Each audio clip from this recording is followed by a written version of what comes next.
साथीभाइ म छुट्टी आएको दिन चाहिँ यसरी मैले नर्सरीहरू हेरेँ। नर्सरीमा फुलहरू यसरी भइरहेको रहेछ हाम्रो पुरानो नर्सरीमा।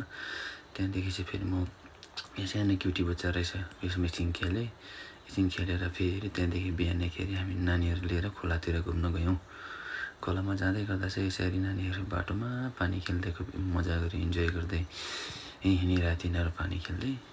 म चाहिँ भने यसको पछि नानीहरूको गाइड गर्दै तिनजनालाई दाजुको छोरा र मेरो छोराहरूले पानीमा खेलाउँदै घरतिर फर्क्यौँ।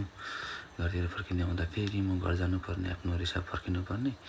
रिसाप फर्किनुपर्ने घर आएर म चाहिँ गाडी लिएर चाहिँ निस्केँ।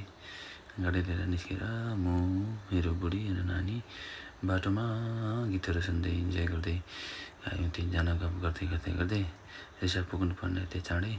त्यो रिसापमा आमा र पापा मात्रै छ।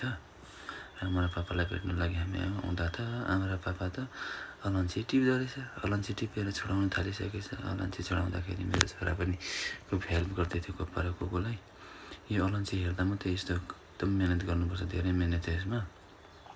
मान्छेले हेर्दा चाहिँ एकदम आसानीसे बनाएको देख्छ, तर यसलाई धेरै मिहिनेत गरेर बनाउनुपर्छ। यसरी यसलाई टिपेर लिएर रुममा राखेर छोडाउनुपर्छ।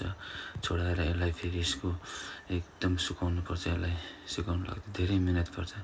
यसरी छोडाउँदै कोपाले नातिलाई कथाहरू सुनाउँदो रहेछ हो। कथाहरू सुनाउँदै फेरि यसलाई सुकाउनु लागि हामीले भट्टीमा बनाएर भट्टीमा हाल्यौँ। यसरी अनि भट्टीमा सुकाउनुपर्छ। यसरी भट्टीमा अलैँची हराएर मुनिबाट आगो लगाएर सुकाउनुपर्छ। आगो लगाएर सुकाउनु एकदम यति सुकाउनु लागि 2 दिन 3 दिन लाग्छ, धेरै दोहोऱ्याउनु लाग्छ। त्यहाँदेखि फेरि म चाहिँ जङ्गलतिर सब्जी खोज्नु हिँडेँ। अर्ग्यानिक सब्जी खोज्नु जाँदा चाहिँ यसरी नाकीमा रहेछ, नाकीमा फैलिरहेको। यो चाहिँ नाकीमा चाहिँ एकदमै राम्रो दबाई हो।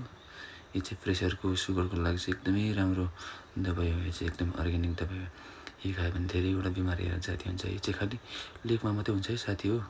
हेर्नुहोस् है गाइस, एकदमै यसरी फलेको हुन्छ। यो चाहिँ नाकीमा भन्छ, लेकको नाकीमा एकदमै त्यो दबाईको रूपमा मान्छेहरूले एकदम महँगो बिक्री हुन्छ, किनेर खान्छ। तर हाम्रो चाहिँ यसरी घरमा फलेकोले गर्दा हामी चाहिँ यसरी सालमा 1-2 बार खाने गर्छौँ टिपेर। एकदमै राम्रो हुन्छ। खुब मजा आयो साथीभाइ।